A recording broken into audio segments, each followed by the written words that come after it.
Good morning, brethren.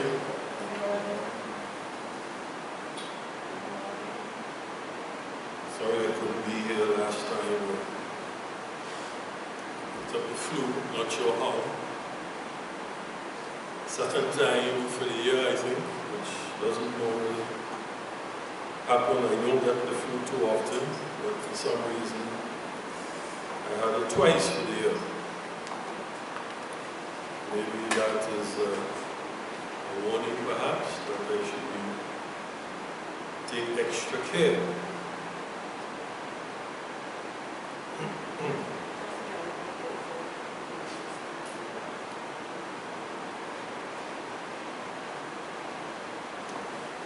Brethren, on the 24th of March, in EuronewsIntelligence.com, there was a headline, Germans on the verge of a nervous breakdown. It said, we are in general skeptical of opinion polls because they tell us what we already know. If the evening news bulletins are bleak, then so are public perceptions the next morning.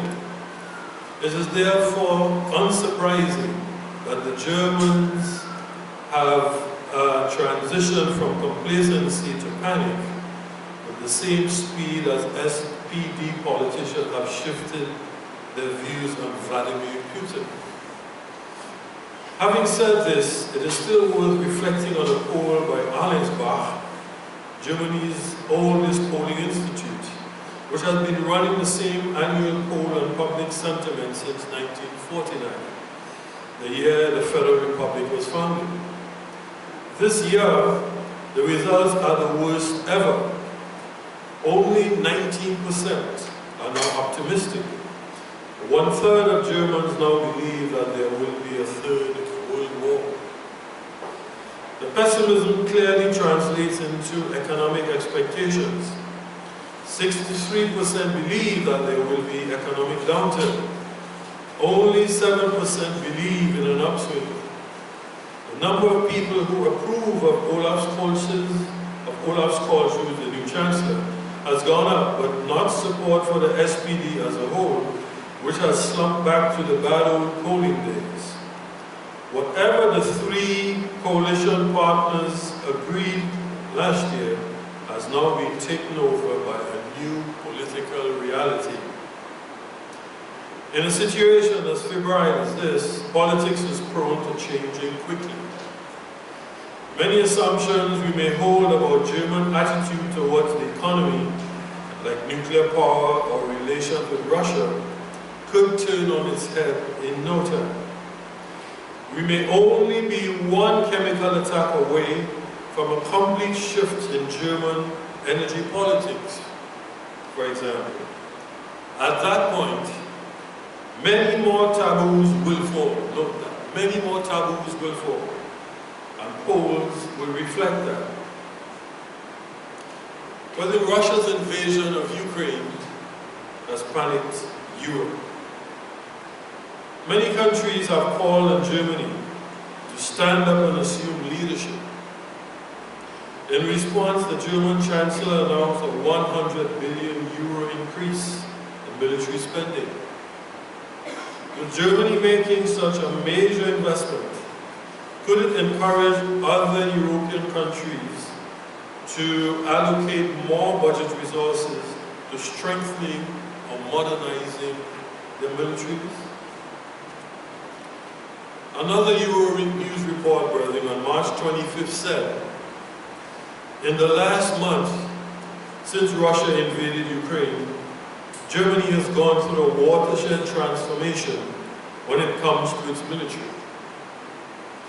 Within days, Chancellor Scholz's almost knee-jerk reaction to the war was to announce a new 100 billion pot of money for the military, as Germany said it would finally meet the NATO target of spending 2% of GDP on defense. Martin Hurt, a research fellow at the International Center for Defense and Security in Estonia, says the German move may have contributed to Denmark and Sweden deciding to meet a NATO target to spend 2% of GDP on defense. In all three countries, Hood notes, Social Democrats are the sole or lead party in government.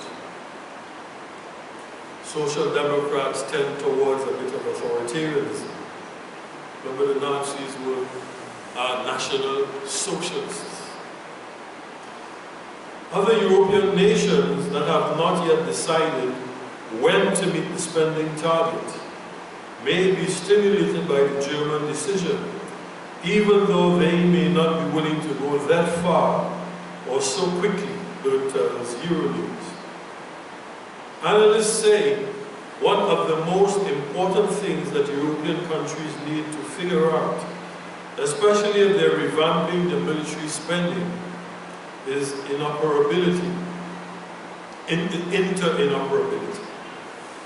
What most EU countries started cutting, when they started cutting their defense budgets during the 2008 economic crisis, they did so without a lot of coordination. It meant that many of the same capabilities were being scaled back.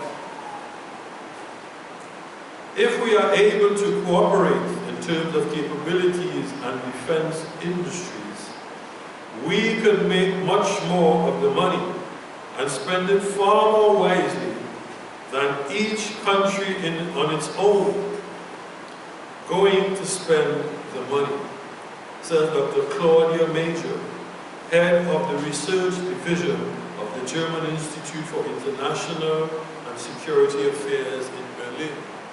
Note that, Berlin. How is this news relevant?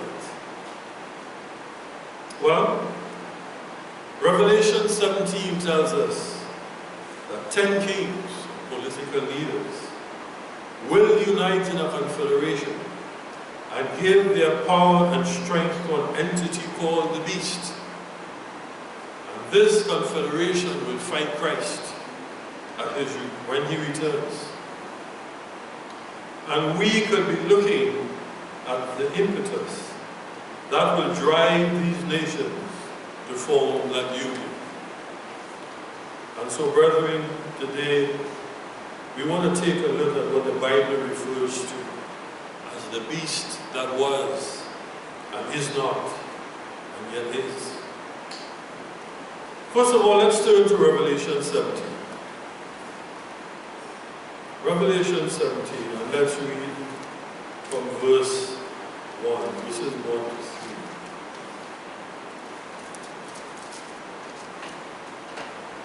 3. It says,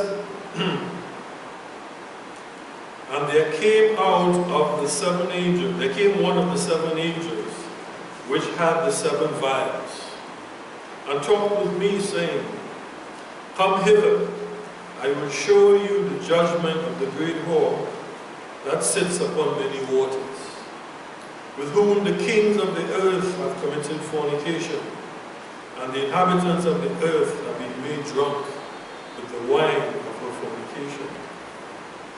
So he carried me away in the spirit into the wilderness, and I saw a woman sit on a scarlet-colored beast, full of names of blasphemy, having 7 heads and 10 horns. And if we jump down to verse 7, it says, And the angel said unto me, Wherefore didst thou marvel? I will tell thee the mystery of the woman, and of the beast that carries her, which has 7 heads and 10 horns. The beast that you saw was, and is not, and shall descend out of the bottomless pit, and go into perdition. And they that dwell on the earth shall wonder, whose names were not written in the book of life from the foundation of the world, when they behold the beast that was and is not, and yet is. And here is the mind which has wisdom. The 7 heads are 7 mountains on which the woman sits. And there are 7 kings. 5 are fallen, 1 is. The other is not yet come. And when he comes, he must continue a short space. And the beast that was and is not, even he is the 8th, and is of the 7, and goes into perdition. And the 10 horns which you saw are 10 kings, 10 kings, which have received no kingdom as yet, but receives power as kings, 1 hour with the beast. These have one mind, and shall give their power and strength unto the beast. And these shall make war with the Lamb. And the Lamb shall overcome them, for he is Lord of lords and King of kings. And they that are with him are called and chosen and faithful. So brethren, we see this beast will exist at the time Christ returns. To understand what the beast is, we must go to Daniel chapter 2. Daniel chapter 2. Now here the king of Babylon at that time, Nebuchadnezzar, he had a dream where a statue of a man appeared. And I'm sorry, I was going to bring a graphic. I forgot it. And instead, I picked up this. The flash drive I had was about the size of this, and I just picked it up. So I was going to show you what the statue looked like, but I think you have an idea. That statue of a man appeared with his head of gold, arms, chest and arms of silver, and his abs and thighs of bronze or brass, legs of iron, and his feet a mixture of iron and miry clay. And verses 34 and 35 of Daniel 2 tell us a huge stone struck the image on its feet and crushed the entire statue into little pieces, into powder really, and the wind blew the particles away, meaning those types of governments will never return. Now Daniel is interpreting the dream for the king. And the different metals, as he explained, represent 4 kingdoms, empires or nations, that will bear rule over a significant portion of the earth in that region. So the first point to note is that there will only be 4 kingdoms.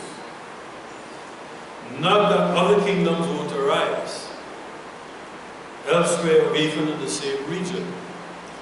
But this prophecy is dealing with a succession of kingdoms that will affect human civilization in a manner others won't or cannot. More significantly, the 4th kingdom, or version of it, is predicted to be in existence at the return of Jesus Christ.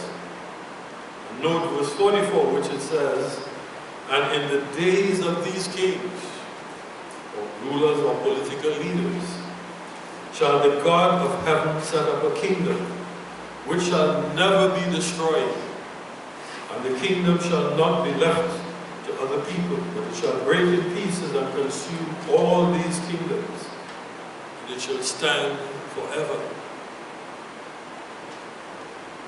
Now what kingdom is the 4th kingdom?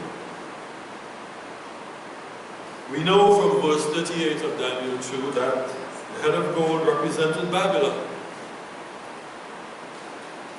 But Daniel 2 doesn't identify any of the other kingdoms. He merely said another kingdom will arise and a 3rd. So how can we find the 4th kingdom? In Daniel chapter 5, we see Nebuchadnezzar's grandson, Belshazzar, having a party.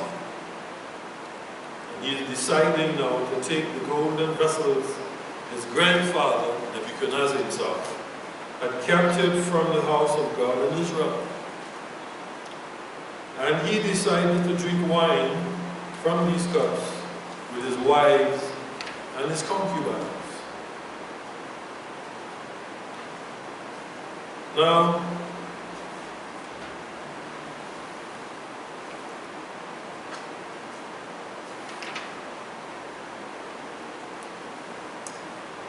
as he is cavorting, the Bible says, praising his gods of gold and silver and brass, and iron and wood and stone.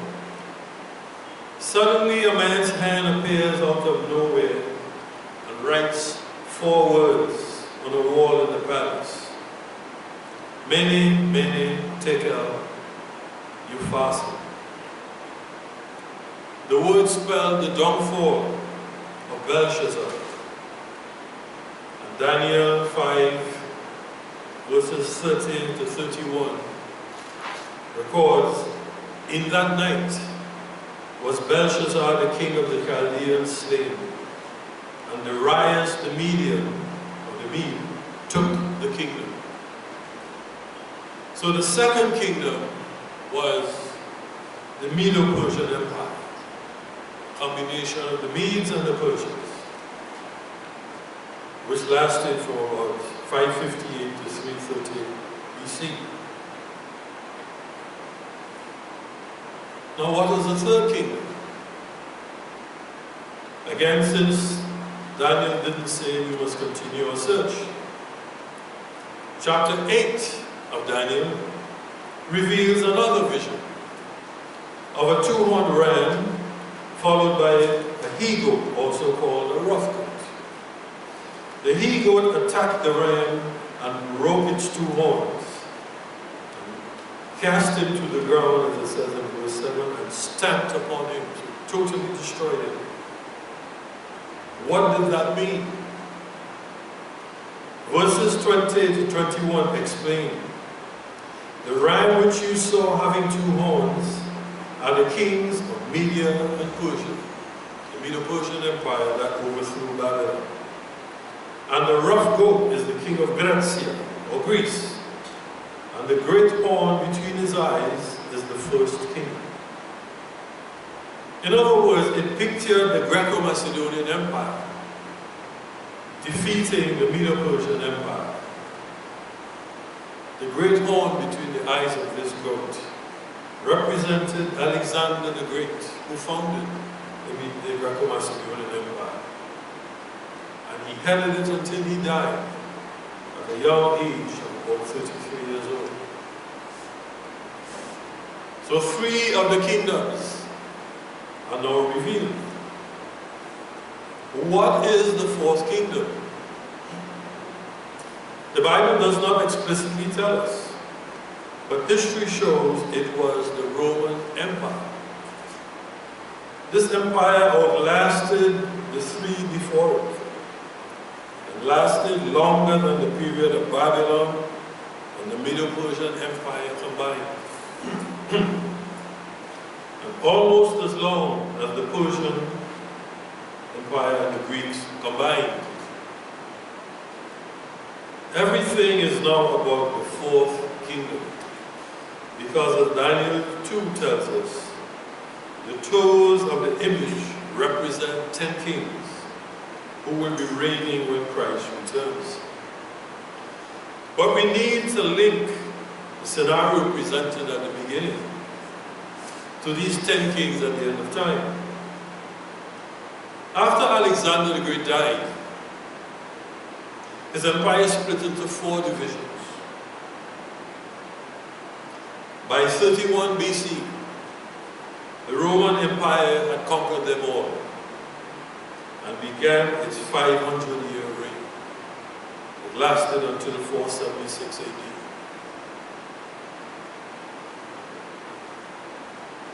The Roman Empire in the West, its capital was Rome. And it fell in 476 to a Germanic tribe, the Vandals.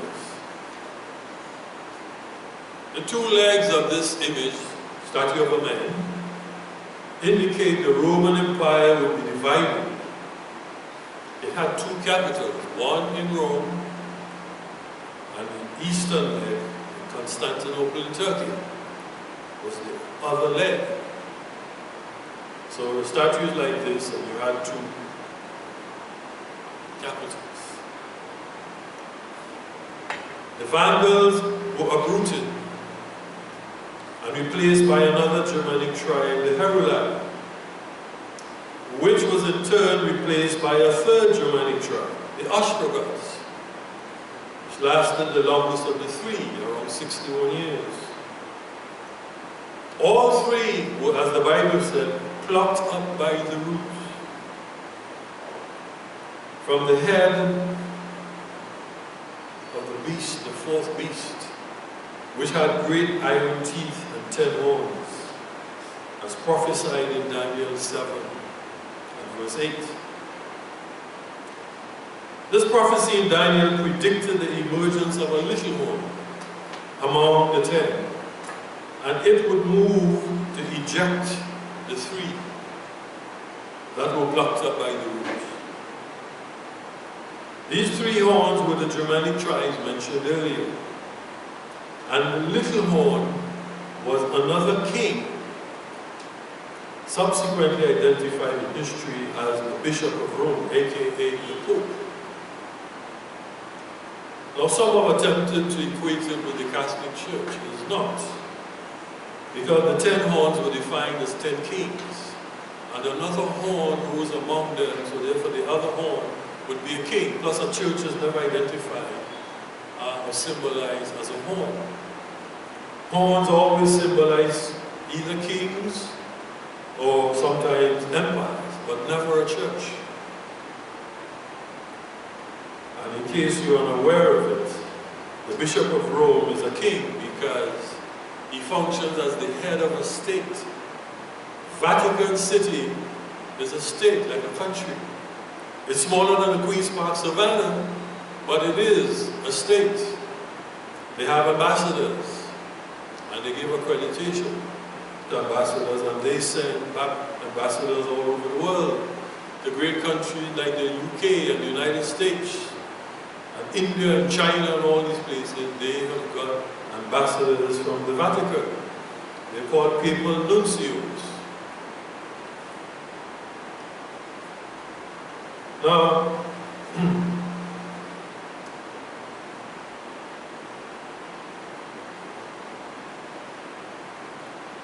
the Daniel 7 prophecy also links to a later prophecy in Revelation 13, where aspects of the four beasts of Daniel 7 were incorporated in a single beast with additional information supplied. And this prophecy hints at the fourth beast experiencing sequential manifestations. Because since the three uprooted horns did not occupy Rome at the same time, the suggestion is the remaining 7 horns, or kings, will also rule in a sequence, not at the same time. Some people say that Europe was broken up into 10 countries, but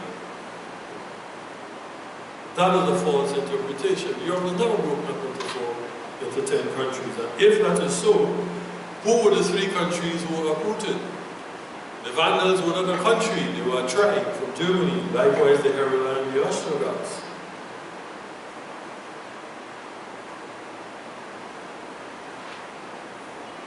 The prophecy essentially seeks to establish the future relationship between the little horn, or the papacy, and the remaining 7 horns.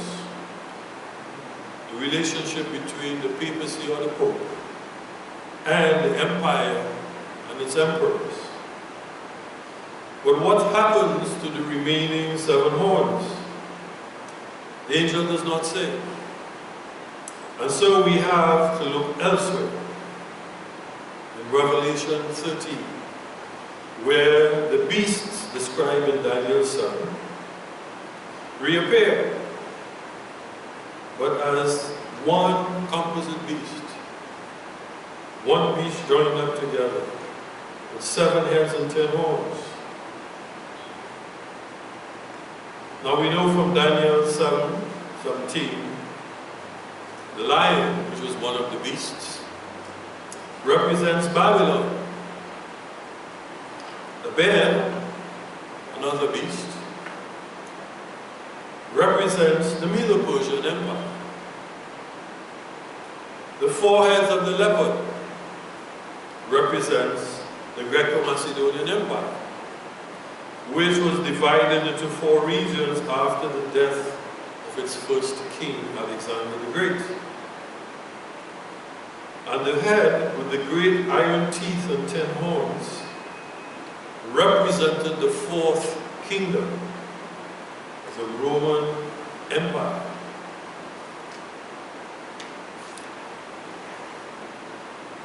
Now, Revelation 13 gives us some information. Let's turn to it. Revelation 13.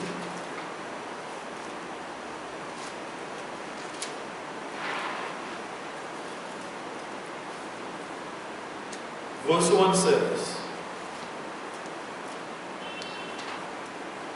"And I stood upon the sand of the sea, and saw a beast rise up out of the sea, having 7 heads and 10 horns, and upon his horns 10 crowns, and upon his heads the name of blasphemy. And the beast which I saw was like unto a leopard, and his feet were the feet of a bear, and his mouth had the mouth of a lion, and the dragon gave him his power and seat and great authority." And verse 3, "And I saw one of his heads as it were wounded to death, and his deadly wound was healed, and all the world wondered after the beast." Notice, the beast in Daniel was a lion and a bear, and a leopard with 4 heads. And then what some say as a nondescript beast, but not an animal. It simply was described as having great iron teeth and 10 horns.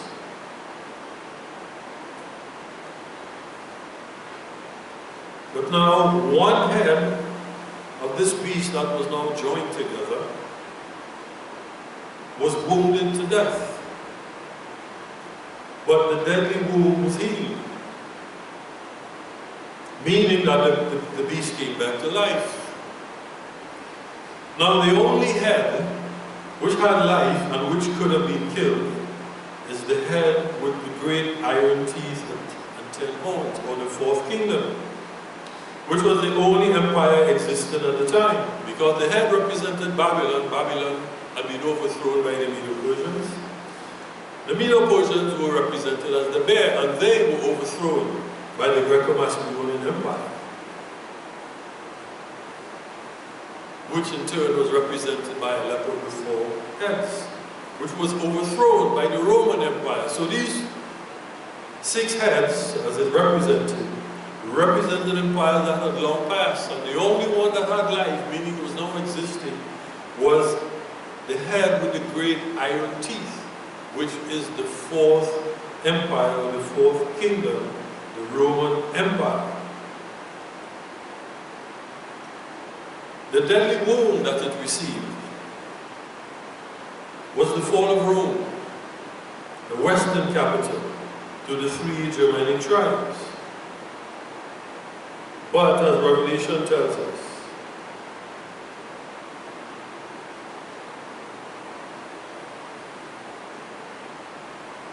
the deadly wound was healed, meaning the western capital was liberated from occupation by those tribes and reunited with the eastern capital, and therefore the empire was restored. This occurred in 554 AD under the emperor from the east, Justinian. And the reunion of the 2 legs of the empire, which is called the Imperial Restoration. And Revelation 13:5, it said, and this beast now restored, power was given unto him, that's the beast with 7 heads and 10 horns, or the Roman Empire, to continue 42 months. Now 42 months is equivalent to 1260 days, because the months in the Bible are 30 days long. And using the principle of a year for a day or a day for a year, and you can check that in Ezekiel chapter 4, verses 4 to 6, where that principle comes out. In any event, it lasted much longer than 42 months. So we know it could not literally be referring to that time. So this fourth kingdom was predicted to last after the deadly wounds, after the unification now of the east and the west, to last 1260 years. So after the empire was reunited, that was the length of time it was predicted to continue. Not that it would disappear, but it would remain, it would retain most of its power for that duration. But then in Revelation 13, we saw another beast that looked like a lamb and spoke like a dragon. We drop down to verse 11. It said, I beheld another beast coming out of the earth, and he had 2 horns like a lamb, and he spoke as a dragon. And he exercises all the power of the first beast before him, and causes the earth and them which dwell therein to worship the first beast, whose deadly wound is he. And he does great wonders, so that he makes fire to come down from heaven on the earth in the sight of men. Now this refers to a new type of relationship that the empire developed with a religious figure, the Pope or the papacy. After Justinian revived that empire, the popes began to crown emperors, and an entity called the Holy Roman Empire emerged. And it was this version of the empire that was to continue for 1260 years. Now let's see how that was fulfilled. When Justinian reunited the empire in 554, the Roman Empire, subsequently named by historians, became the Holy Roman Empire, as it replaced the old imperial version with the Caesars who came essentially from Italy. It was different from the old Roman Empire because it lasted for a while and it collapsed. This was a frequent come last, then collapse, and then it would come back again. So within a generation after Justinian's restoration, the empire collapsed. Justinian's empire was followed by that of Charlemagne, a man of German ancestry, from a Frankish tribe in Germany. That happened around the year 800 AD. It lasted for a while and then it collapsed. But the empire revived and resurfaced again around AD 962. Around Otto the Great, another German emperor. And it lasted for about 150 years and then it collapsed. But it was succeeded by the Habsburg Empire, which revived the Holy Roman Empire. The Habsburg Empire, Austria, of Charles V. And this empire lasted a fairly long time, over 250 years, until it too collapsed. And at the time that we had Portugal and Spain colonizing territories in this region and in the Americas, the Habsburg Empire was ruling in Europe.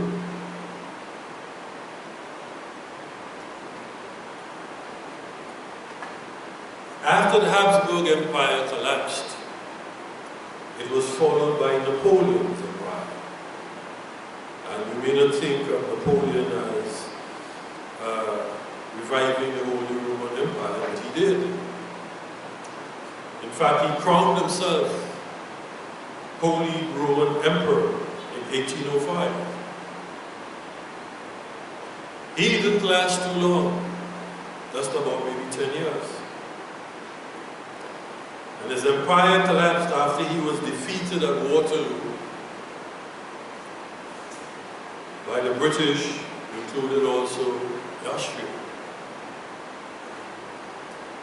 So we have 5 Holy Roman Emperors whose empires collapsed.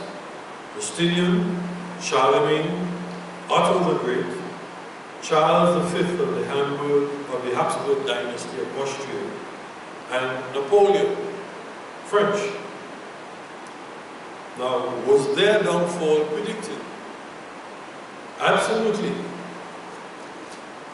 In Revelation 17,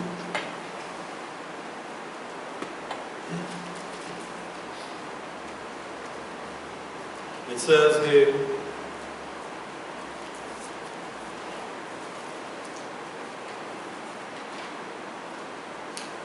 in verse 12, Revelation 17:12, and the 10 horns which you saw are 10 kings, which have received no kingdom as yet. Maybe I need to go a little bit earlier. Yeah.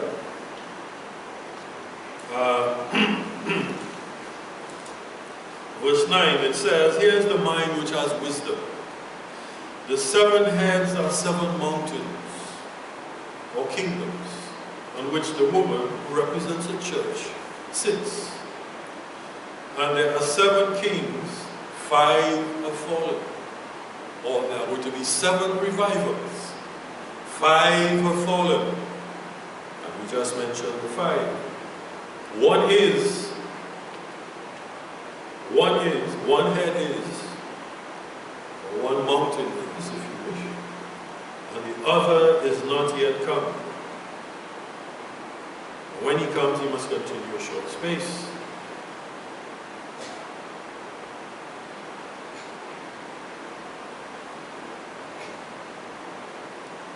So the 5 fell, and then we have Napoleon. And the prophecy is written from the perspective of the 6th revival. Otherwise, how would you know that 5 have fallen? You couldn't know that 5 have fallen unless you know, well, okay, this is the 6th one. But you remember how these things go, people aren't necessarily conscious that there's a sequence in following them. For it is written from the perspective of the 6th empire. One is, and it says, the other is not yet come. So what the prophecy is telling us is that this 4th kingdom, in a different manifestation, will have 7 revivals. Mountains, as I said, are not referring to the geographical formation we see out there. It isn't referring to Mount Everest, or Mount Kilimanjaro, or Rocky Mountains, or the Andes in South America, or the Alps. It is referring to the Holy Roman Empire.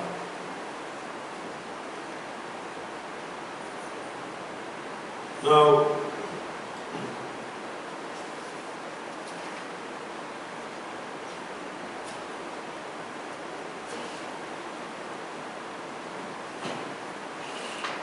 the one that is the 6th revival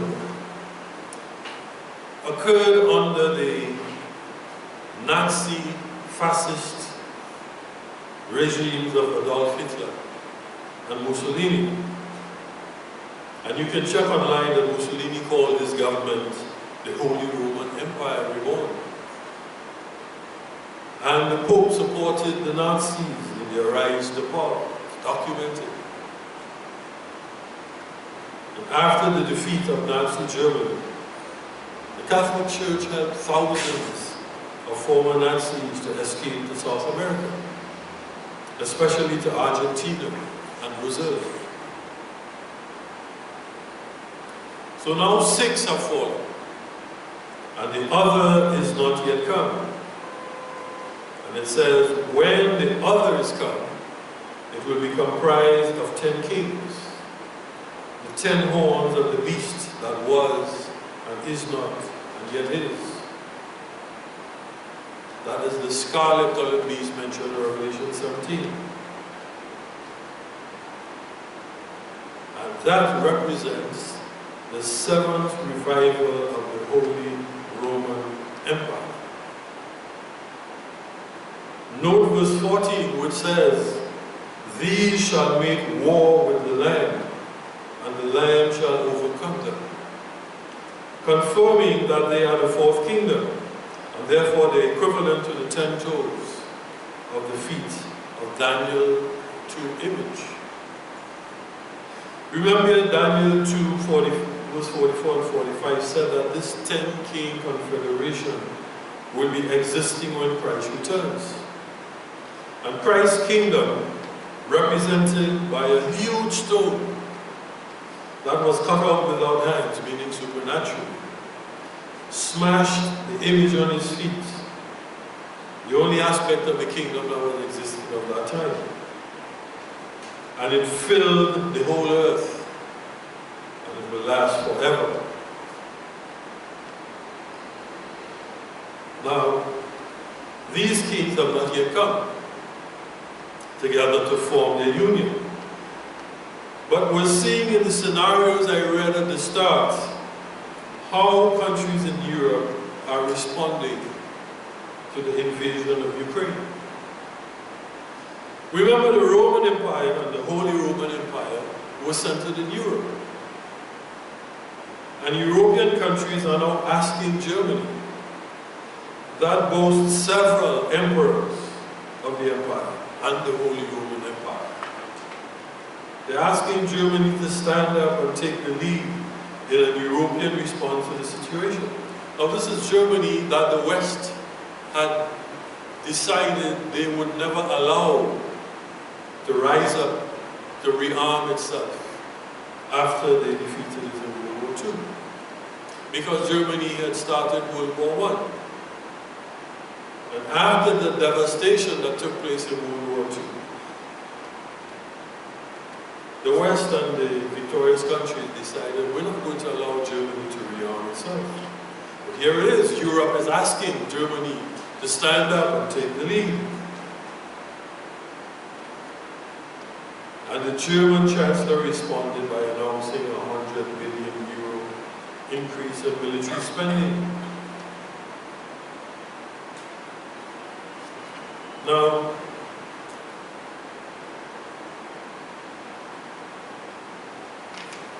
the head of the research division at the German Institute for International Security Affairs in Berlin made this statement, which is interesting. If we are able to cooperate, meaning European countries, if we are able to cooperate in terms of capabilities and defense industries, we could make much more of the money, the 100 billion, and spend it far more wisely than each country on its own going to spend the money. Now you remember the Euronews report said that if there was one poisonous gas attack, many more taboos could fall. Could this be one of the taboos that would fall? German people largely became anti-war after the defeat they experienced in the Second World War. Well, what does the statement made by the head of the International Security Affairs, what does that suggest? If we are able to cooperate in terms of capabilities and defense industries, we could make much more of the money and spend it far more wisely than each country going it on its own to spend the money. Does that not suggest some sort of cooperation among these nations that they are now looking to have? So what the crisis in Europe is doing is showing how events can arise that can galvanize the formation of the 10-king confederation. Europe is seeing it cannot rely on the US for its own security anymore. The only option available to it now is to develop its own capabilities. Now, the COVID pandemic has shown how governments can deny citizens the right to earn a living, to quote, buy and to sell. Even so-called democratic countries like the US, Britain, Canada, Australia, and New Zealand force their citizens to do what the government dictated.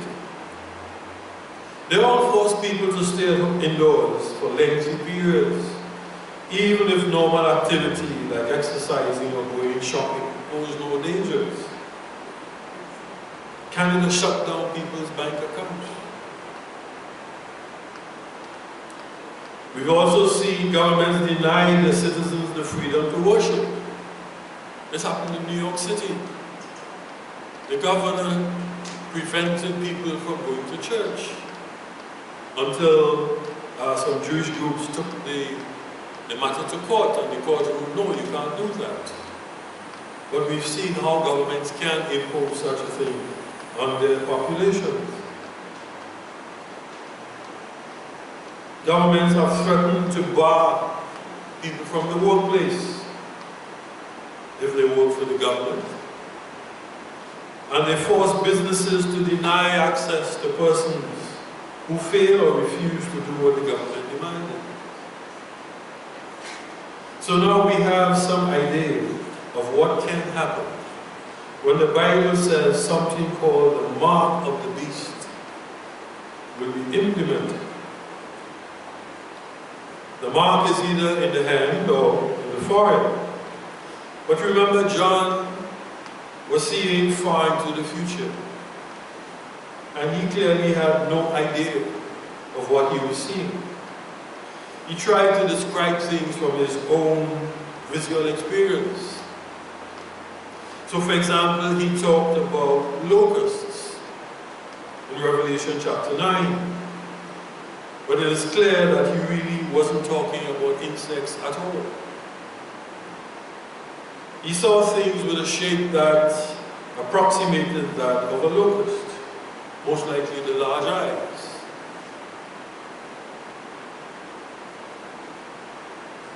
And these locusts, he said, they had breastplates of iron and tails like that of a scorpion curled over the back, with stings in them, most likely referring to the ability to fire weapons from the rear. And the sound of their wings was like horses running to battle. Insects can't make that kind of a sound. Today we would recognize that image as a helicopter. And I was going to show you the similarity of how the heads of locusts look with that of helicopters. But if you're going to check it out, the large eyes, and if you look at the helicopter with the curved thing, to someone in that time, that's the only thing he could know to describe it. There were no flying objects like that. So he described it as a locust.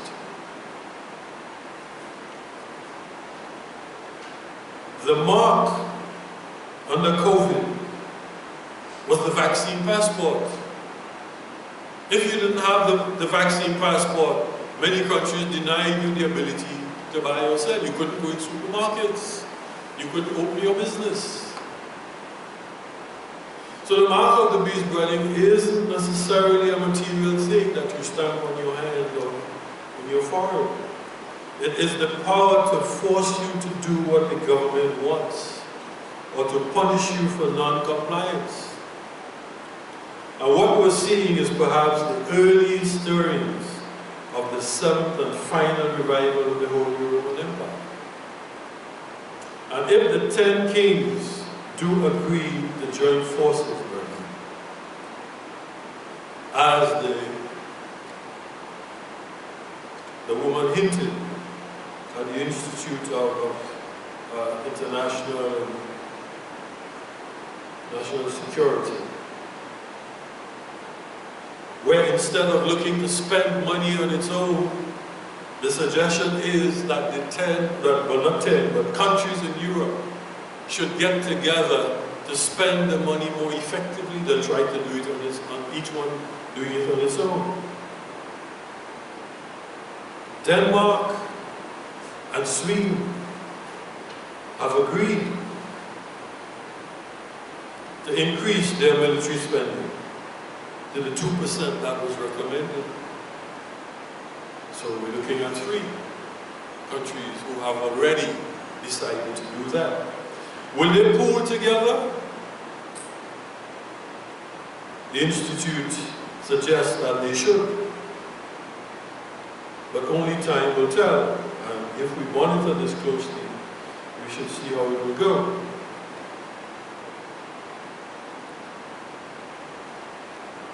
The end, brethren, isn't yet, as many may fear, the end of everything. The end marks the end of human governments and the start of the kingdom of God, which will never be destroyed.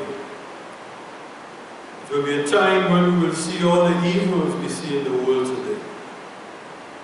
Crime, injustice, corruption. Sounds like I'm repeating Stephen. Poverty, war, sickness will all cease, and righteousness will rule the earth. So if we see these things happening, brethren, and coming together, it says we should watch the news, watch and pray. Then, as Daniel said to Nebuchadnezzar, we know that the prophecy is certain and the interpretation is sure. So what manner of people ought we to be at this time? Christ told his followers that they should be careful, lest their hearts be caught up with the affairs of the world, surfeiting, as he says, and his coming catch us unawares. So let us be watching, brethren, and praying that we may be counted worthy to escape the things that will come to pass, and to stand before the Son of Man. Because when these 10 kings come together, it will happen very swiftly. And the role of the Vatican in all of this will suddenly become more apparent, because behind the scenes, it is attempting to get the European nations to recognize their Catholic background, their Catholic heritage. It is also urging them to follow along the lines of climate change, etc., and to have a coordinated approach.